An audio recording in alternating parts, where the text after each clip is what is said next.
Today I want to review a campaign, first campaign of Starcraft, a very good RTS, and this game was remastered in 2017, so you can play it on Battle.net client of Blizzard.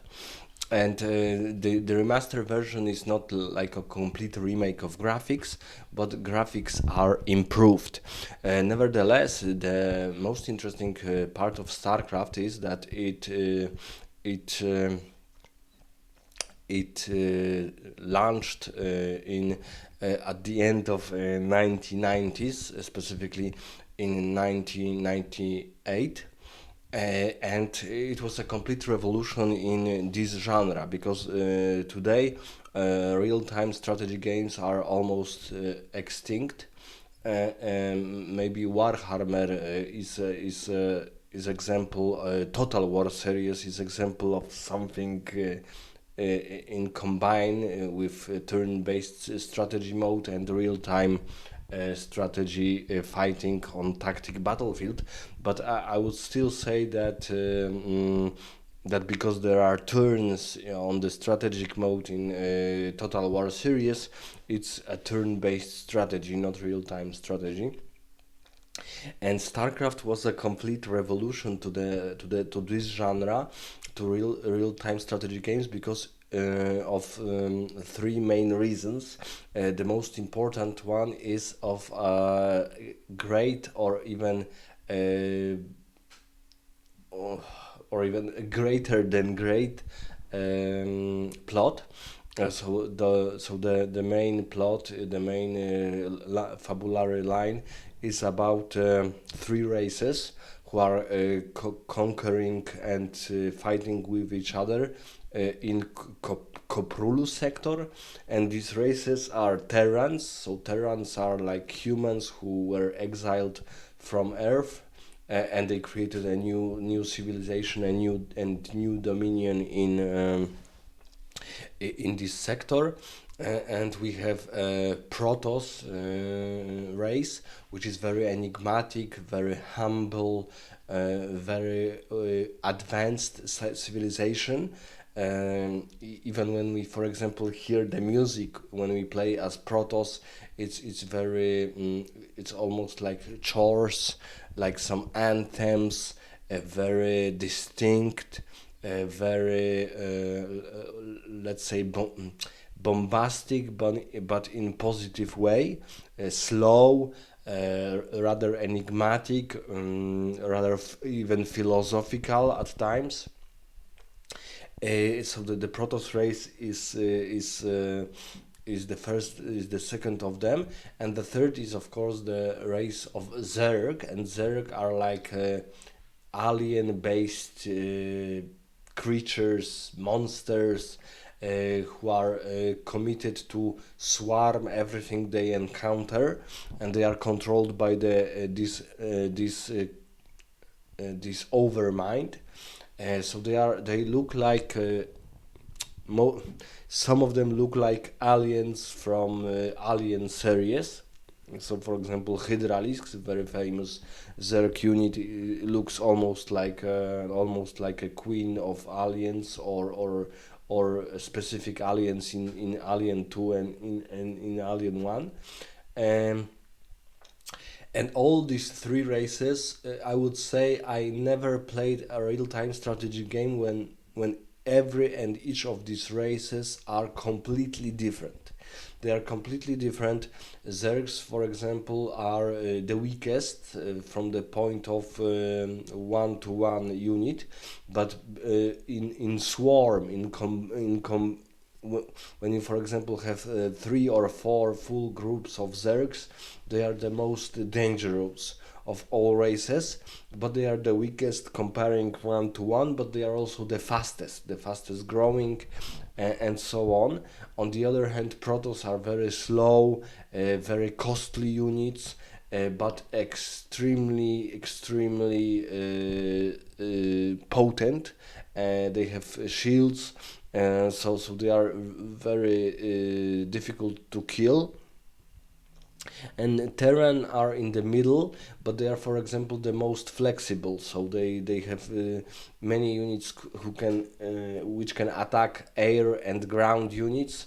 Their buildings can flow. They can move up and flow, and for example, regroup to other position. And the graphics, even though their master edition is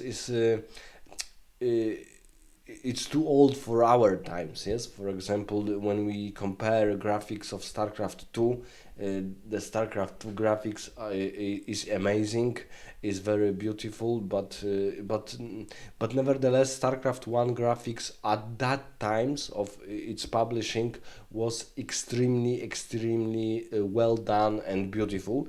And we can see even now in remaster edition that, for example, when we have Terran campaign, at the beginning we have Marines, and these Marines look a little bit like all of them have they are living in some kind of armors, or they look almost like light mechs, like they have their own armors, very impressive, and they look a little bit like Marines from Alien 2, a little bit, and of course we see that most of them are former convicts. So their nature is aggressive, is rather simple, even at times primitive. And for example, second unit of Terrans is a vulture. It's a vehicle who can land mines. I was almost because every campaign and the campaigns are chronological. So we begin as humans, as Terrans. We have 10 missions, then we play as Zergs. We have 10 missions, and we have Protoss also 10 missions. So it's important to begin missions in chronological order, because the story is also chronological, and the best to acknowledge the greatness of this story is through all of those campaigns. And for example, when we meet in Starcraft, because even earlier Blizzard, for example, produced Warcraft 1 and Warcraft 2, and also expansion to the Warcraft 2, the Beyond the Dark portal. So they knew how to make a real time strategy games, but Starcraft is the first so impressive real time strategy game in deep sci-fi universe, because of course Warcraft 1 and Warcraft 2, and then Warcraft 3 after Starcraft were fantasy games, fantasy real-time strategy games. But also in Starcraft we have, for the first time, the heroes are not only another special units, more potent and more dangerous than normal units of that type, but they also have their own agendas, feelings, charisma, and so on. So, but earlier, for example, in Warcraft 1 and Warcraft 2, we had heroes, and for example in Command and Conquer we had many famous heroes, for example Tanya. But here, for the first time, we saw heroes individually, and also they have, I think for the first time in real-time strategy games, their portraits, because the portraits were also in Warcraft 1 and 2, but here the portraits were really impressive. They were really impressive. All the human heroes like General Edmund Duke, Jim Raynor, Sarah Kerrigan, Arturius Mengs, they were created with passion, and we see that all these characters have their own unique charisma. And I would say the one downfall of StarCraft Remaster Edition is that the portraits were also changed, because heroes have portraits and also normal units have portraits, and I would say that portraits are far worse than that they were in normal edition of StarCraft. For example, for me, Jim Raynor looks like some queer guy from LGBT parade, and in normal edition of StarCraft, he was handsome, yeah, but also very distinct. His look was like this real marshal on some far outpost wasteland colony of Marsara, and his look was really he was very royalty looking, not like a prince or king, but like some charismatic knight or someone like that. And in remaster edition, he looks like he's going to a queer parade or something like that. And even I think Arcturus Mengs and even Sarah Kerrigan, very important characters, especially Sarah Kerrigan, looked better in her human form than she looked better in normal StarCraft than in StarCraft Remaster. She looks in Remaster Edition like a teenage pissed off girl, and in normal StarCraft she looked more sexy. I say this sexy about in a positive way, not so much an erotic way. And I also say about portraits, not about units in the game, how they look, but about their portraits, how we can see them in their portraits. And so the portraits, I would say, is the one disadvantage, but the whole concept, or for example, we have Goliaths. They are like light mechs, and they can, for example, attack ground units and air units. And for example, even though Goliaths can fight with air units and in ground units, they are extremely difficult, dangerous to air units, not so much to the ground units. So it was the first time when I saw that the tactics in a real-time strategy game was really important, because earlier you just amassed a huge army, the biggest you could possibly control, and it was all about it. But here, all units have their own advantages and disadvantages, and the best strategy is to create, for example, like, because you can control at once group of 10 units. So the best strategy is to control three of such groups, but different units. So for example, you have units of Goliaths, units of siege tanks, and units of marines. And from the marines perspective, we have marines, but we also have firebolts who can only attack ground units, but they are extremely dangerous to Zerg units. And we have maybe the most I would say there are two most famous Terran units, siege tanks, and they can attack only ground units. But their big advantage is their siege mode, and their siege mode is extremely beautifully to watch, because their siege boat has a range far greater than their sight range. So, for example, if you have some other units, they can move and create a perimeter to siege tanks to, for example, use their siege cannons. But in this mode, siege tanks cannot move. So it's very dangerous to leave them alone, because fast units can just attack them at fast speed, and their siege mode will be the downfall of siege tanks. And of course, at the end, we have also some special units like science vessel or ghosts units, and they can use special abilities to improve your fights with other races. But I would say that the down the disadvantage of this is that not often we know what these special abilities do. We don't have small tips about them, so you need to just empirically see what these abilities do or read about it in Google, in the internet. Um, and at the end, we of course have the biggest and the most expensive unit of Terran forces, battle cruisers.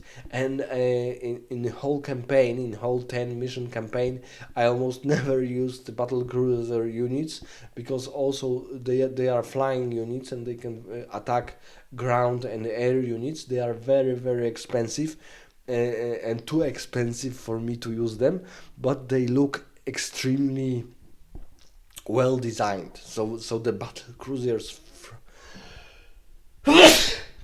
the battle cruisers from Starcraft One, I would say is the most beautiful unit of Starcraft. I would say that even carriers and archons are not as beautiful looking, as good looking as battle cruisers.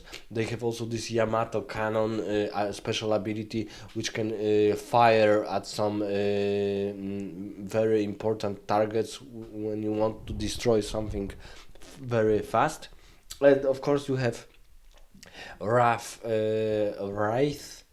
Wraith planes, which can cloak themselves. They are very dangerous to air, to flying units. So every unit of and of course we have a ghost special units which can use even nuclear rocket to destroy your opponents, but I have never used it because it's too complicated, because you need to fire it properly, and your enemy, your adversary also have a warning about this nuclear missile, so it's not very very effective. But every and each of Terran and of course Zerg and Protoss units is extremely unique, and you will probably remember every and each unit of this game. And also the Starcraft has to this day, even the first Starcraft has a very good online player competition and abilities and tournaments, especially in South Korea. I think maybe right now the Starcraft 2 is a little bit more popular, but Starcraft 1 was a difficult year, because for example in Starcraft 2 you can control and click on all units you have produced, and in Starcraft 1 you can only maximally you can control 10 units at once in one group. And the biggest advantage of Starcraft as a real-time strategy game is that it is probably the best real-time strategy game in comparison to plot, to heroes, and to general idea of the world of Starcraft. To the point even that, for example, because of Warcraft series and Warcraft 3, we Blizzard produced the most popular MMORPG, World of Warcraft. Maybe in the future they will produce another MMORPG, World of Starcraft. And all the heroes of, for example, human race, General Edmund Duke, Arcturus Mengsk, Sarah Kerrigan, Jim Raynor, uh, and because the story of Starcraft is is epic from the beginning, is really epic from the beginning, and we also have the Brood War expansion, very long, very difficult expansion to StarCraft 1, and in StarCraft 2 we have almost like 3 games, because StarCraft 2 was produced at the beginning. We had StarCraft Terrain campaign, 20 something missions, then Heart of the Swarm Zerg campaign, and at the end Protoss campaign. But and we also have a little bit of missions, special covered up missions of another hero, Nova. And the story of StarCraft 1, Brood War, and StarCraft 2, all those games is connected. and it is very well designed and written. So all of our heroes, we could play them and know them and see their changes in character or in thinking through all of those games. But be warned, because games in the 90s were really extremely difficult. And StarCraft 2 is maybe not extremely difficult, but for example, the last mission of Zerg, I have won at third or at third trying, and and uh, I only finished it because I built buildings near the main point. I built another almost another base with defensive turrets, and I won because for example, Protoss units are good at Zerg units because they are extremely tough. They are extremely tough, and you need to have a swarm of Zerg units. And of course, in every mission, you have only limit of 200 units, but many units costs more than one, so you cannot have 200 best units. For example, battle cruisers cost 6 slots, marine cost 1 slot, tank costs, I would say, 3 slots, 2 slots, something like that. So so the games in the 90s were really difficult, and you see that every campaign, I would say that every and each campaign is more difficult than the earlier campaign.